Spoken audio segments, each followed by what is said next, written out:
If you're out of shape, never run before, and the idea of running sounds like shit, you're not alone. Trust me when I say this. For most of my life, I've been unfit, awful at sports, awful at running, the lot. But I started anyway. After a few weeks, something changed. That first step, always the hardest. So, when I first started running, or even before I started running even, I had to acknowledge that for most of my life, I've been out of shape. I've never run before. I was always just unfit, and I kind of had this self-deprecating mentality, this kind of like, oh, I can't do it. I just thought running a 5k, which was my goal at the time, was just near enough impossible, and it's just something I'd never even considered before. And I've been the person in those shoes who've kind of had like this defeatist mentality of, I'm not capable of anything. Running a 5k is impossible. How do you even do that? Oh, it's probably down to luck, or it's down to genetics, being athletically gifted, anything to do with that.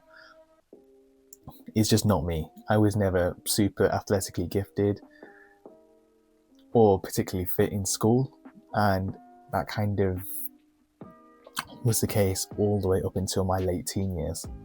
And then what changed was discovering the couch to 5k, or just running in general.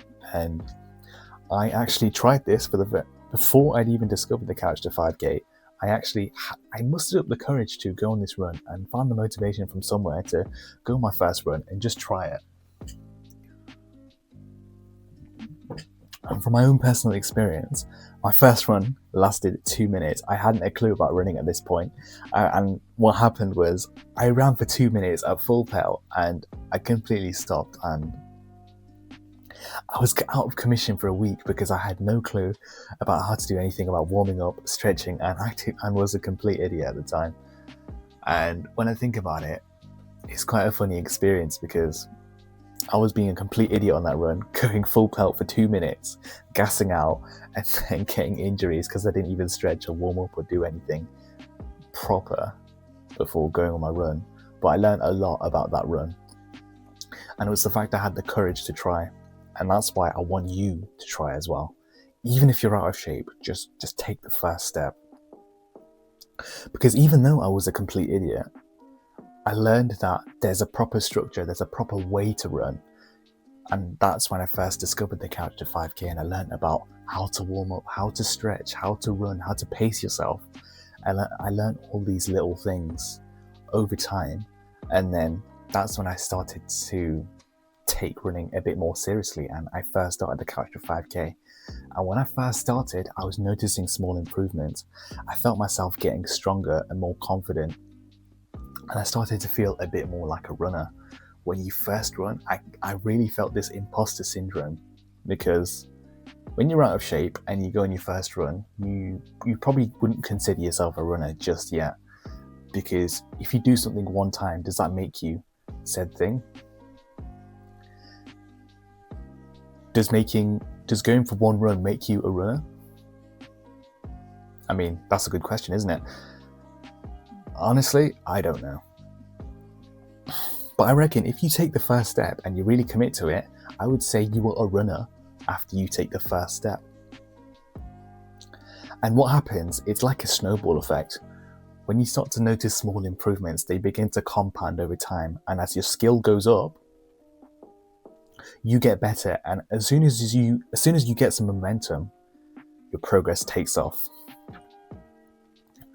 But the thing is, why most people kind of fall or fail at the first hurdle is that the first step is always the hardest. And one analogy I want to take, I think it's from a children's book. If you'd ever read The Tortoise and the Hare, I think it's a children's book.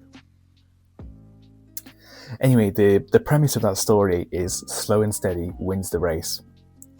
And what they mean by that is the people who go full pelt and try to let off as much steam as possible straight away never end up winning or achieving their goals.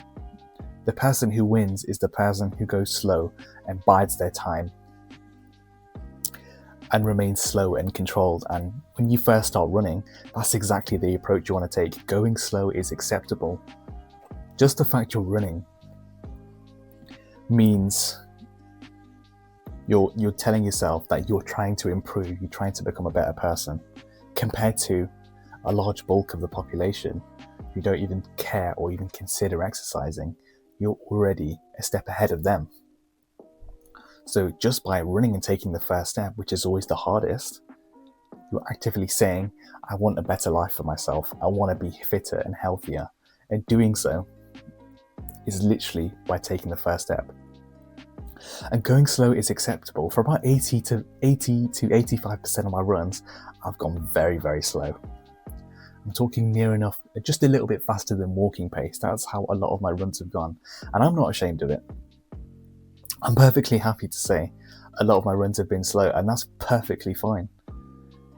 Just the case of you running makes you so many more steps ahead of the people who never even consider trying to get fitter or healthier.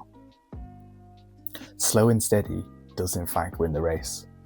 And the key takeaway I want you to take from this video is you don't need to be fit or have very special genetics or anything like that. You just need the willingness to try. And that's why I want you, if you're watching this video, is to go on your first run today and just try it out. The courage to try beats the regret of never trying. And that's where I'll leave you today.